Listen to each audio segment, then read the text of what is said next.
बात हो रही थी कि हम एशियन टाइगर बनेंगे, और आज की खबर ये है ये किधर पहुंच गए हम? ये कहां लाके हमें खड़ा करती है? मैं बार बार ये कहता रहा हूं कि खुदा के लिए मजहब का इस्तेमाल करना बंद करें। हम क्यों नहीं कर सके? एक तरफ हिंदुस्तान और हम एक ही दिन बने, दोनों कुछ मिनट का शायद फर्क है। वो भी आगे जा रहे हैं हर फील्ड में, हम उनकी स्पोर्ट्स देख लें, एजुकेशन देख लें, बिजनेस देख लें, सब इंडस्ट्री देख लें। दूसरी तरफ बांग्लादेश 71 में हमसे अलग हुआ, उसको देख लें, और बीच में हम फंसे हुए हैं। मसला किधर है फिर? अगर पाकिस्तान को इस हालात में हमने आज पहुंचा दिया है, आपका और भारत का कंपैरिजन कोई नहीं है। उसकी वजह यह है कि वो इकोनॉमिकली स्ट्रांग है, उनके फॉरेन रिजर्व बहुत स्ट्रांग है। वो जहां जाते हैं असला खरीदने जाते हैं, आप जहां जाते हैं आप भीख मांगने जाते हैं। मोदी सरकार वैसे तो अच्छी नहीं है, लेकिन इस मामले में वो अपने मुल्क से मोहब्बत के मामले में बहुत सिंसियर हैं, इसमें कोई शक नहीं। आज गली गली कूचे कूचे घरों में, फैमिलियों में इतना जहर इंजेक्ट कर दिया है, इतना जहर इंजेक्ट कर। नमस्कार दोस्तों, हिंदुस्तान की बात में आपका स्वागत है। यहाँ हिंदुस्तान की हर खबर आपको देखने और सुनने मिलेगी, साथ ही पाकिस्तानी समाचार भी देखने को मिलेगी, इसलिए चैनल को सब्सक्राइब करना और बेल आइकॉन दबाना ना भूलें। धन्यवाद। लखनऊ में हर घर तिरंगा मुहिम में मुस्लिम लड़कियों ने भी हिस्सा लिया और आम शहरियों में तिरंगा यानी कि हिंदुस्तानी झंडा तकसीम किया। 75वें यौम आजादी के मौके पर हिंदुस्तान में हिजाब पहने हुए मुस्लिम लड़कियां हाथों में हिंदुस्तानी झंडा लिए सड़कों पर निकल आई। उनका कहना था कि हर घर तिरंगा मुहिम हर हिंदुस्तानी का मिशन है और हमने इसे कामयाब बनाना है, चाहे हम मुस्लिम हो, सिख हो या फिर ईसाई या फिर हमारा कोई भी मजहब हो। हिंदुस्तान हम सबका है और हमने इस मिशन को कामयाब बनाना है। मोदी सरकार वैसे तो अच्छी नहीं है, लेकिन इस मामले में वो अपने मुल्क से मोहब्बत के मामले में बहुत सिंसियर हैं।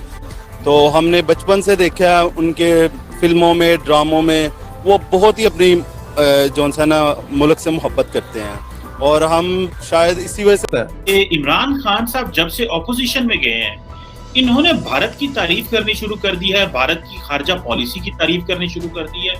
कल जो इमरान खान साहब ने जलसा किया परसों, उस जलसे में भी वो डॉक्टर जयशंकर की वीडियोस चलाते रहे।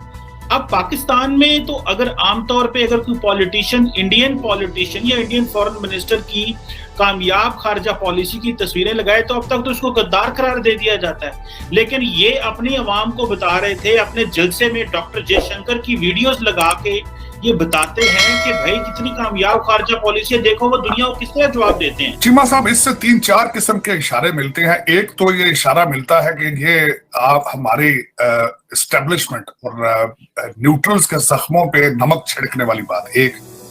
हालांकि दूसरी साइड पे मिन्नतें तरले भी उनसे किए जा रहे हैं, और एक तो इशारा ये निकलता है। दूसरा इसमें से इशारा ये निकलता है कि डॉक्टर जयशंकर साहब वाकई एक स्टेटमैन है। उन्होंने जिस तरीके से भारत की, इंडिया की फॉरेन पॉलिसी को सर्व किया, दैट इज रिमार्केबल। ये इसमें कोई डगी चुपी बात है।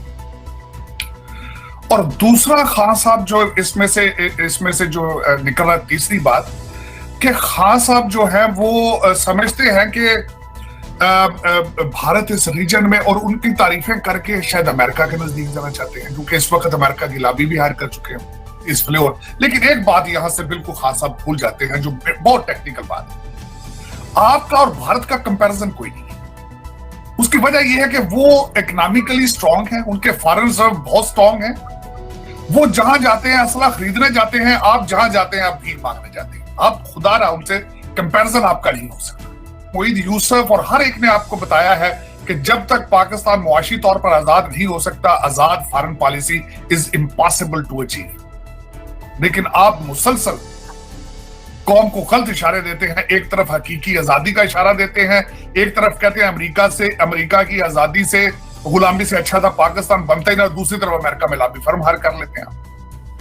तो हर चीज के अंदर आपका तजाद है। या तो खान साहब की एज इस लेवल पे पहुंच चुके हैं, ये जो बाइडन से थोड़े छोटे हैं, मेरा मकसद 70 साल तो इनकी भी एज है।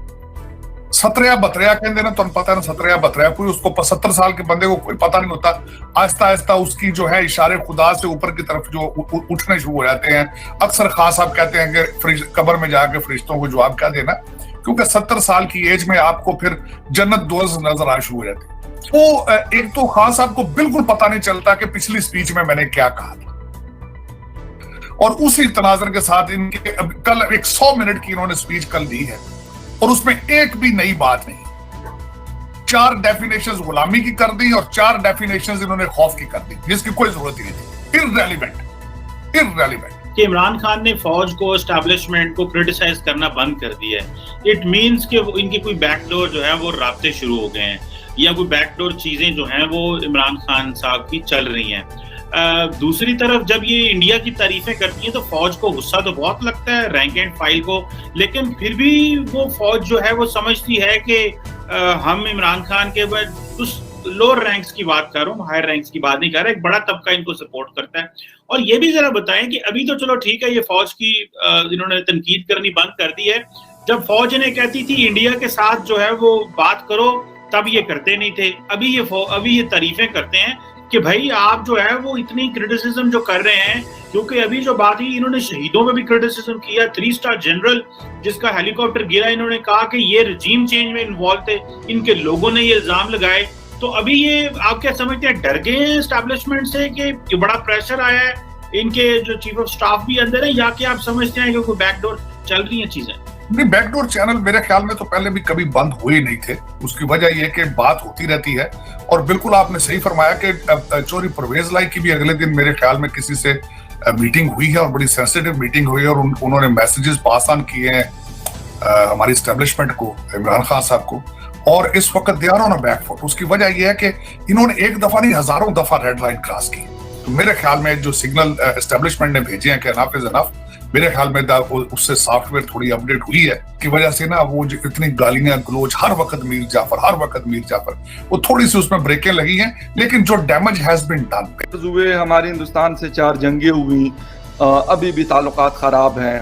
बांग्लादेश पाकिस्तान से 1971 में अलग हुआ, एक नया मुल्क बना, और आज एक बेहतर मुल्क में, बल्कि ब्लूमबर्ग की रिपोर्ट एक मैं पढ़ रहा था 21 दिसंबर में, कि नेक्स्ट 20 ईयर्स में एक डेवलप कंट्री के लिस्ट में आ सकता है बांग्लादेश।